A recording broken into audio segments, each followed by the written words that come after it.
Did you know that 99% of the talking parrots that speak English know how to pronounce the ed verbs? And you don't know until today? Well, here I am to teach you the different ways that you can improve your vocabulary and also, in this case, know how to pronounce correctly the verbs that end in ed. Let's start. Well, so with three simple steps and three simple topics, I'm going to teach you this. First, let me tell you about my personal experience. The three most topics that I had more struggle is first, the verbs that ends in ed. How you can pronounce that, literally it's extremely complex. It's like, I don't know if it ends in T or ID or D, you know? So here today I'm going to show you how you can pronounce it correctly. Second, why are there so many words with a pattern, you know? I haven't figured it out a long time ago only because I didn't know what are the roots of the words and also the prefix and suffix. So today also I'm going to teach you that. And finally, why bananas in English is also bananas in Spanish. That's really bewildered, you know? How a word in English can be the same as in Spanish. So here's the topic of cognates that I am also going to teach you. Let us start with the ed problem. Well, first I'm going to teach you when you have to say the T sound at the end of the word, a verb. For example, we have work, cook, and kiss, you know? And to know when we have to say the T at the end, first put your hand in your throat. I don't see that you are putting first. Okay, okay, perfect. You are putting, excellent. Well, that way, exceptional way. Whereas, feel if you, like work, say work with me. Perfect. You feel that at the end of work, the K, it's voiceless, you know? It doesn't make your throat doesn't make any sound.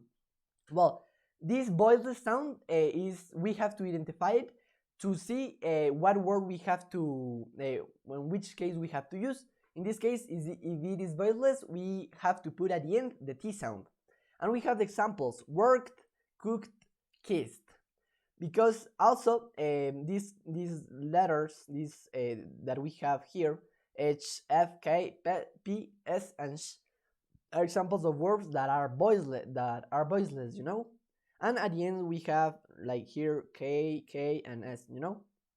Well, let's continue with the D sound. Well, this is we in this case we only actually have to put again our hand in our throat, you know, or fingers also. And if you, in this case, if you feel the sound, if it is voice sound, you have to put at the end, or you have to pronounce it that way.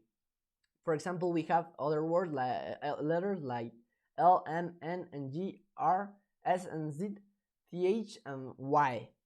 And an example, we have rained, loved, learned. And finally, the last solution is when we have to use ID sound. In this case, it's very easy because we only have to see if the word it ends in D or T. An example, we have need, want, and wait. These three words, well, the first ends in T and D, and for that we have to pronounce needed. The second and third, wait and want, have a T at the end, so we pronounce that wanted and waited. Next topic, the roots, prefix, and suffix.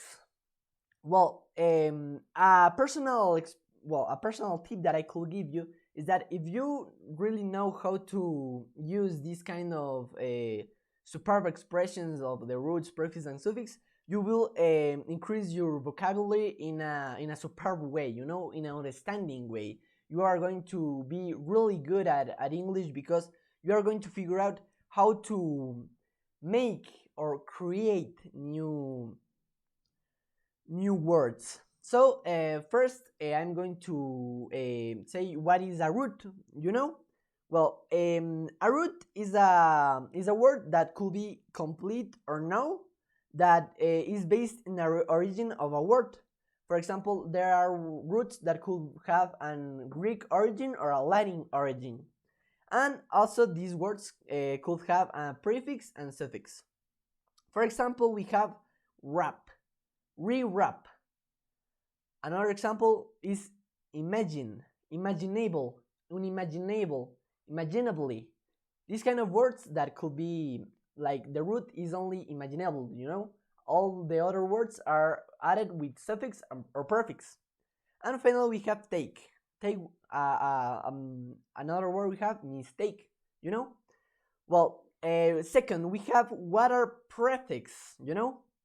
A prefix is something that go before the root, so it's at the beginning of the word, and also it changes completely the meaning of the word.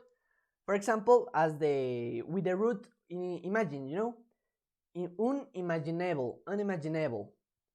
If we say unimaginable, we are saying that it can be, we cannot imagine that, you know. But if we say imaginable, we say that we can. So for this, it changed completely the prefix, the meaning of the word.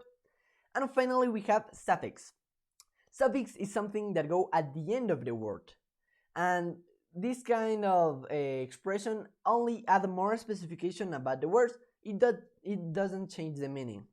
For example, we have the root, I don't know, also imagine, you know, imagine.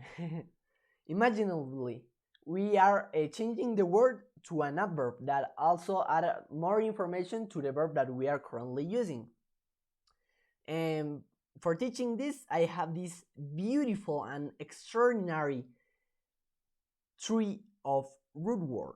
You know, here we have the root photo, and the photo, it has an Greek origin, and it means light. And we have this a lot of kind of different words. Like in the left, we have all the suffix, and in the right, we have all the prefixes. Okay, cognates. Well, first, why bananas is the same as English and Spanish? This is bewildered also, you know? It's bizarre, oddly, it's like very confusing for a lot of people. First, we have to divide these cognates in three: the perfect cognates, the near perfect cognates, and also the false cognates. Well, the perfect cognates are words like bananas and chocolate, pizza, words that grammatically are equal, you know, are the same, but have a little different pronunciation from each language. For example, we say bananas in English, but we say in Spanish bananas.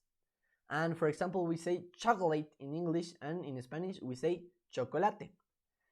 So this is the only thing. We only change a little bit the pronunciation. Well, also we have the false cognates, that in this case are words that like seems like are equal or perfect cognate, but actually have a lot of different meaning, like a complete different meaning of the two words. And in this case, for example, we have introduce, introduce, and introducir in Spanish. You know, introduce is like present something or like mean something. You know, but in Spanish, introducir is like putting something through other thing. And finally, we have the near perfect cognates. Well, I put it at the end because we have 6 different rules of these perfect cognates, the near perfect cognates. Well, but first, near perfect cognates are words that are almost equal or have a lot of like are almost the same, you know. And for that, these words only change like the end. For that, we are going to see the different rules. Well, first we have even Spanish intención. It can be changed to English putting tion at the end. For example, we have actualización and actualization. The second rule is that if the Spanish word ends in ario, it can be changed to English putting ari at the end. For example, rosario and rosary. If it ends in ico, in English, it can be changed to English putting ic at the end. For example, fantástico, fantastic. The fourth rule is that if it ends in cto, it can be changed in English putting sti. And example, we have compacto and compact. And if it ends in mente, it can be changed to English putting ly at the end. For example, we have perfectamente y perfectly. And the last word, the last rule, is that if the word in Spanish ends in oso, it can be changed to English putting aus at the end. For example, poroso and poros. So it's time to a game. With this game, I'm going to verify if you really understood all the topics that I give you, and if you didn't, how you can like reinforce that weakness in you. So let us start with our game. What is the suffix in this word? Obviously, ly. Which word in with the D sound? Obviously, clean. What are examples of perfect cognates? Obviously, banana. What are examples of false cognates? Introduce and great.